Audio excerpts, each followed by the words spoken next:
assalamu aleykum wa rahmatullahi wa barakatuhu e bandiraɓe sehilaɓe janggiyankoɓe ene wayno kadi en garti e windande men hande noon kadi eɗen janga harfeje 5 ayi ndeɗo harfere wiyete ko faa ay faade woni wayata woni faa mawɗo ay ga tokoso nan ɗon mbaɗa ni o wiyete ga mawɗo ay ga mawɗo wona jiide ɗo woni ha tokoso mbattema mawɗo ko ni woni ha mawɗo wona jiide joni noon rewi hen ko jea ay mawɗo ko ni wayata joni noon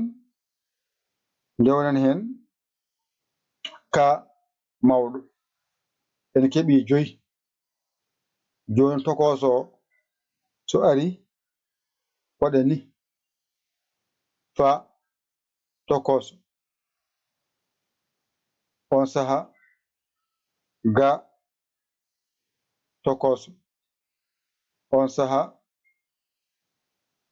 darana ha tokoso darana ja tokoso darana ka tokoso ari ardi ɗo kadi keɓɗa ko 5 a jangiɗi jangdema itti yaawi jangdema itti kadi yaawi joni noon ɗo numéro o nani ha joni 00 221 77 906 14 81 mbaɗa ya mbaɗa li oɗo jiya WhatsApp o ka jangowo ngara noddamin hen min kalanma serɗeji jangdi jaɓa nana janga a jaɓani golle jokka hande noon ko ɗum ɗo tan janguɗen fa mawɗo fa tokoso toɓɓerde jaken toɓɓerde jeyake hen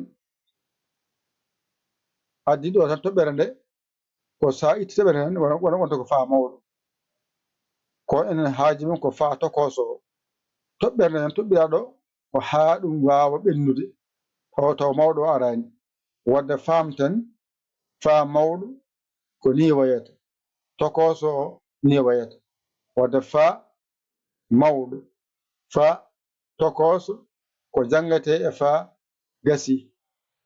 gasi timmi ɗo ko ga mawɗo ko ni windirte ga tokoso ko ni windirte timmi ɗo ko ha mawɗo ko ni windirte ha tokoso ko ni windirte ɗo ko ja mawɗo ay toɓɓani dow tokoso toɓɓel dow muɗum wadde ja mawɗo ja tokoso ay ɗo ko ka mawɗo ay ɗo ko ka tokoso ari ardi hande kadi keɓɗa ko 5 yente 10 ma keɓa 15 ndeke noon jangdema yaawi a tinani jangen fa mawɗo ga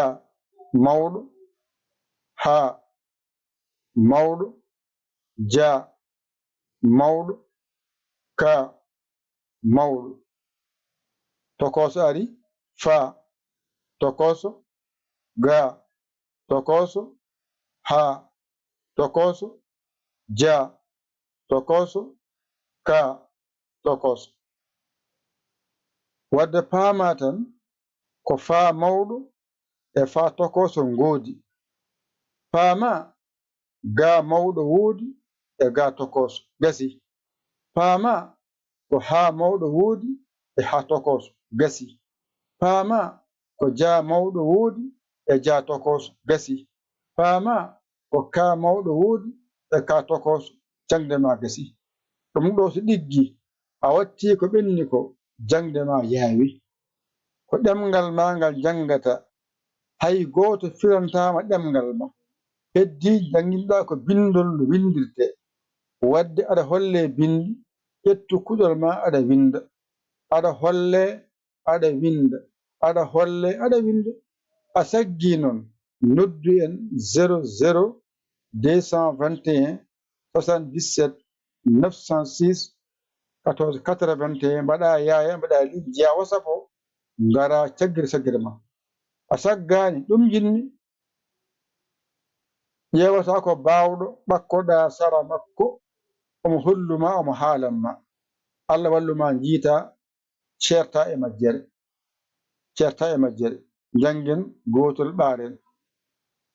Faa mawɗo, faa tokos, gaa mawɗo, gaa tokos, haa mawɗo, haa tokos, jaa mawɗo, jaa tokos, kaa mawɗo, kaa tokos. Numero mon nan ɗon. Onon yiɗɓe jokkondirde jangde nde taw on naatani taw mbaton ko 00 221 77 906 14 81 mbaɗon yaaya mbaɗon ligne e WhatsApp o ngaron kaalon inɗe moɗon e jettoɗe moɗon on sahaa naaton jangon. Alaa debbo alaa gorko jiɗɗo heɓiya jangude. Mo yiɗa gacca modeeje, jiɗɗo o ara janga, mo yiɗa acca deeje. Mbaɗon tan alarbaji moɗon jango ko alarba andira. Ceerno ma hoto andu basal ma. Oto andu basal ma. Addanmo taw o namdakima. Wallumo to o wallikinakima. Jinganmo o jinganma. Wallumo o walluma. Ɗum woni jangde. Ko jangde e jangowo, jangde e jangowo e janginowo.